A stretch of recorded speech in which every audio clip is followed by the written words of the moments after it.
Social networking has made a huge impact on relationships today. Almost every relationship in my life is linked to social networking sites. Popularity is based on how many friends you have on Facebook and MySpace, and the strength of romantic relationships are measured on their Facebook status. Everywhere I turn, social networking sites are molding my relationships. People today have different ideas and rules about social networking than they had 20 years ago.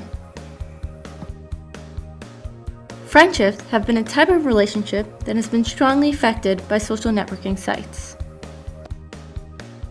Social networking sites are changing the way we form friendships. Coffee shops, parks, and grocery stores are now no longer thought of as a place to make friends. People are now turning to social networking sites to meet new friends and to carry out friendships.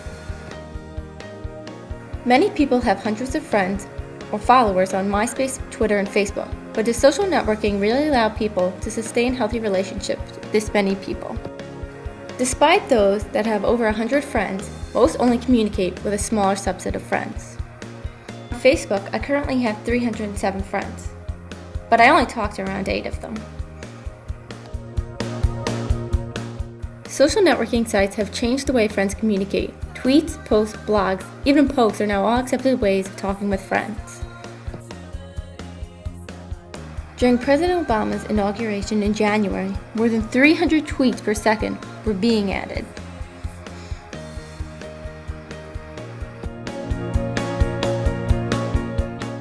The benefits of social networking is that it allows people to form many weak ties with people through minimal contact. A person can now keep their strong ties with friends solid while making hundreds of new friends. Romantic relationships have also met changes with social networking sites. For example, all my friends from home found out that I had met a boyfriend in college from Facebook. Social networking sites create a new place for people to come together and spark romantic relationships. Online dating provides another place for singles to meet. 1 out of every 8 couples who were married last year met online. Only 9% of women and 2% of men say they have actually found a relationship at a bar. Online dating sites are expected to have $1.9 billion of revenue in 2012. Social networking sites are being utilized to take a look into people's lives who are you interested in getting to know. People use social networking sites to look at pictures, hobbies, friends, favorite songs, movies, and other things. They are detailed files of your personal information waiting to be read.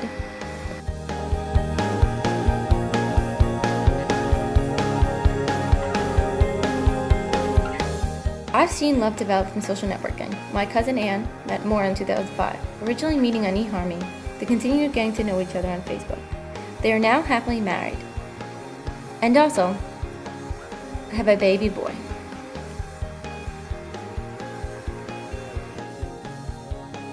The workplace is a third area that has been altered by social networking sites. The dynamics of the workplace have been reconstructed by social networking sites. More and more employers are now using the internet as a tool to find future employees. 80% of companies are using LinkedIn as the primary tool to find employees. The interviewing process now starts at websites like Facebook, MySpace, and LinkedIn. Before I even walk into an interview, an employer will already know my interest, hometown, and even my boyfriend's name. People who are already hired must also be cautious of what they expose on the social networking sites they use. 45% of employers use Facebook and Twitter to screen job candidates.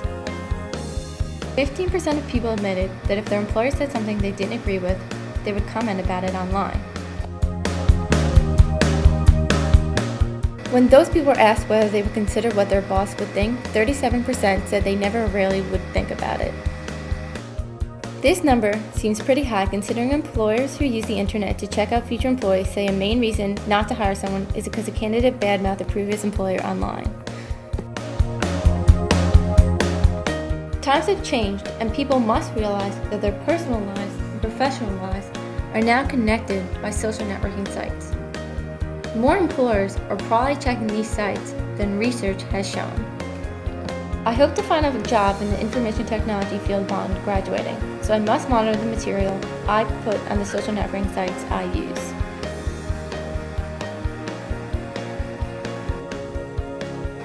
"63% of information technology employers admit to screening job candidates online. These employers are looking for candidates who post inappropriate content about drinking and drug use. They're even looking to monitor the quality of a future employer's communication skills. With all the changes in face-to-face social networking, will I soon not need to worry about my offline relationships? Will lots of online friends and a popular About Me section be enough to make me successful in life? Social networking sites have benefited my relationship in some areas, but the face-to-face time I have with my loved ones and friends can never be replaced by a website.